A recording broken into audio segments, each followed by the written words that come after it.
पहिला अर्थसंकल्प आज सादर होतोय आणि देशाचं लक्ष आहे, जगाचंही लक्ष आहे या अर्थसंकल्पातून देशाला काय मिळणार आहे आणि भारत या दृष्टीने कोणती दिशा निवडणार आहे। निर्मला सीतारामन सलग 8व्यांदा अर्थसंकल्प सादर करणार आहेत। लोकसभा निवडणुकीत भाजपनं जनतेला दिलेल्या आश्वासनांची पूर्तता अर्थसंकल्पातून होणार का याकडे देशवासियांचं लक्ष लागलंय। सामान्य करदाते शेतकरी उद्योजकांना बजेटमधून काय मिळणार याकडे देशाचं लक्ष आहे। दरम्यान आजच्या बजेटमध्ये नोकरदारांसाठी करमुक्तीची मर्यादा वाढवण्याची शक्यता आहे। जीएसटी कर प्रणालीच्या बाबतीतही काही नव्या सूचना येऊ शकतात। त्याचबरोबर शेतकऱ्यांसाठीच्या पीएम किसान योजनेचा हप्ता 6,000 वरून 12,000 होण्याची शक्यता आहे।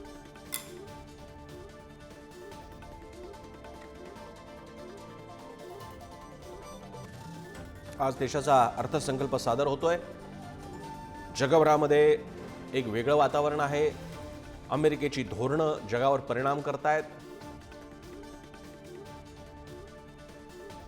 भारताच्या आयात निर्यातीवर सुद्धा गंभीर परिणाम होईल अशी अमेरिकेची यापुढची धोरणं आहेत।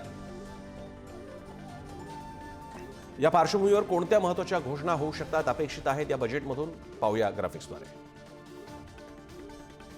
10 लाखांपर्यंत उत्पन्न करमुक्त होण्याची शक्यता। पेट्रोल डिझेलच्या किमती कमी होण्याबाबत घोषणा। पीएम शेतकरी सन्मान निधी 6,000 वरून 12,000 होणार। स्वस्त घर खरेदीसाठीच्या सवलतीच्या मर्यादेत वाढ। 70 लाखांपर्यंत घर खरेदी केल्यास सूट मिळणार।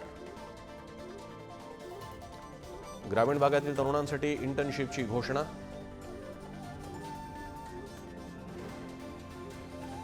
वैद्यकीय महाविद्यालयात 75,000 नव्या जागांसाठी घोषणा।